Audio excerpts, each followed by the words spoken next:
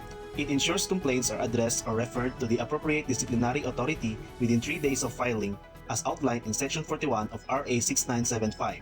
The People's Law Enforcement Board consists of the following members: Chairperson, Attorney 𝗟𝘆𝗴 𝗪𝗃𝗪. 5 members: Honorable Herbert M. Manarog, Mr. Victor S. Davis Jr., Ms. Corazon P. Plando, Ms. Dina Q. Ortizuela, and Mr. Jason Pepito. On January 31, 2025, the newly selected indigenous people's representative in 13 barangays in the municipality of Ďimatalik have rendered their courtesy call to 𝗟𝘆𝗴 𝗪𝗃𝗪𝗪 𝗪𝗏𝗪. The 𝗟𝘆𝗴 provided brief orientation on the current programs of the department that concerns the barangays and urged the barangay IPMRs to be one of the active partners in program implementation and to provide support to their IP's constituents by being their voice in the barangay council.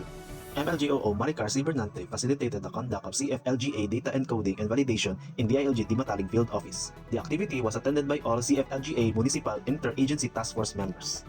On January 28, 2025, the DILG Dinas Field Office, together with LGRRC, 𝗪𝗆𝗪𝗃𝗪𝗚 conducted a special meeting for social protection programs. The meeting served as a pivotal platform for discussing how to strengthen and adapt social protection initiatives with a particular focus on sensitivity to the diverse needs of different populations. Stakeholders from local government units, non-governmental organizations, and social welfare experts convened to explore strategies for ensuring that vulnerable groups, including children, women, the elderly, and persons with disabilities, receive support that is not only adequate but also culturally and contextually relevant.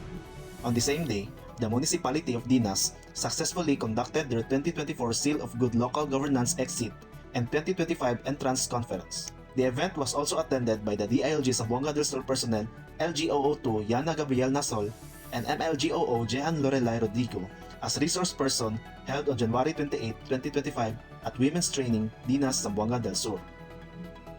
On January 30, 2025, the municipality of Gipos successfully conducted their 2024 Seal of Good Local Governance Exit and 2025 Entrance Conference. The event was also attended by MLGOO Liberty Sustento. On January 31, 2025, the Liga ng mga Barangay conducted their monthly meeting. And those are the highlights for this week's Ganaps on the Field. For more news and updates, follow us on our official FB page, DILG Zamboanga del Sur, #ZSur Past the Limit. Buenas, I am Arvin M. Guevara. Welcome to Layag Weekly Wave, giving you today the highlights of DILG Zamboanga City Field Office. On January 28, 2025, City Director Gina Jean Banyoy met with the Sangguniang Kabataang Federation National President 𝗪𝗆𝗆 𝗪𝗆𝗪𝗃𝗀 and TESDA, Zamboanga City Officer Jocelyn Wee for a meeting relative to the training of the newly appointed SK Treasurers. LGRRC Angelita Centillas represented DILG Zamboanga City during the first quarter City Disaster Risk Reduction and Management Committee meeting on January 30, 2025 at the Zamboanga City Disaster Risk Reduction Management Office Conference Room. On January 30, 2025, LGO6 Anang Lia Sahi attended the first quarter Zamboanga City Gender and Development Focal Point System meeting and presented the salient provisions of PCW DILG NEDA DBM Joint Memorandum Circular 2023-01, revised guidelines on the localization of the Magna Carta of Women, for information of the committee's members. On January 28 to 30, 2025, LGO3 Juncillo attended the planning on the localization of PNMSS-CISS in Zamboanga City at Grand Astoria Hotel. On January 31, 2025, City Director Gina Jean Banyoy was invited during the 5th Sangguniang Panlungsod regular session conducted at the Western Mindanao State University Gymnasium to witness the awarding of commendation to the barangays that were recognized as regional awardees of the 2024 Seal of Good Local Governance for Barangay or SGLGB. And per mandate, DILG Zamboanga City personnel continue to provide technical assistance to walk-in various clients from the barangay and local residents. And that's all for this week. Thank you and see you next week. And that's all.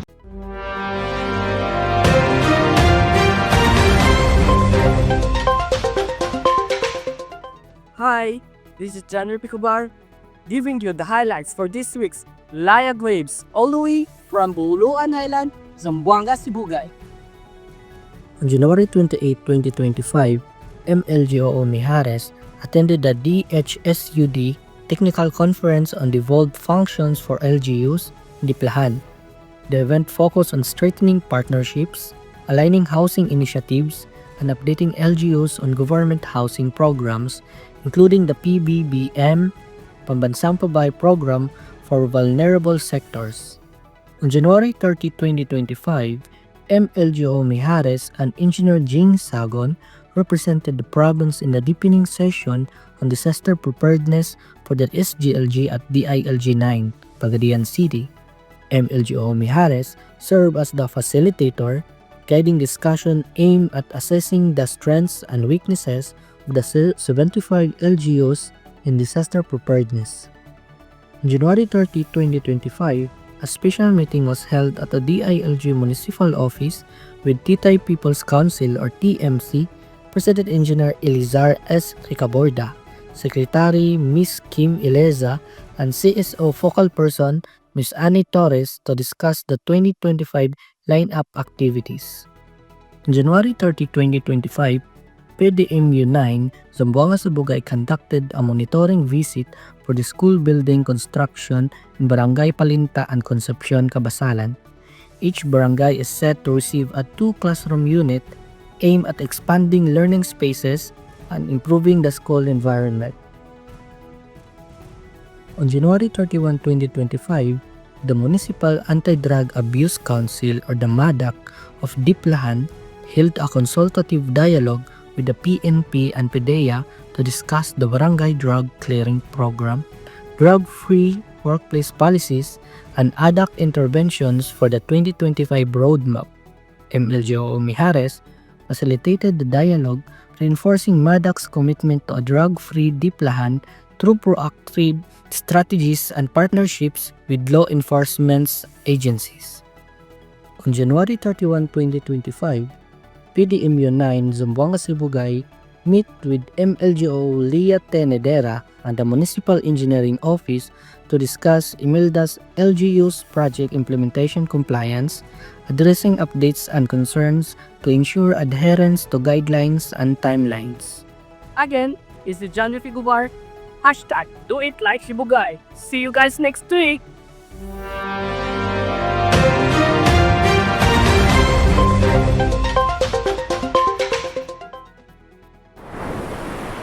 At yan po ang mga balitang hatid namin ngayong linggo. Muli, manatili nakatutok, makilahok at makialam.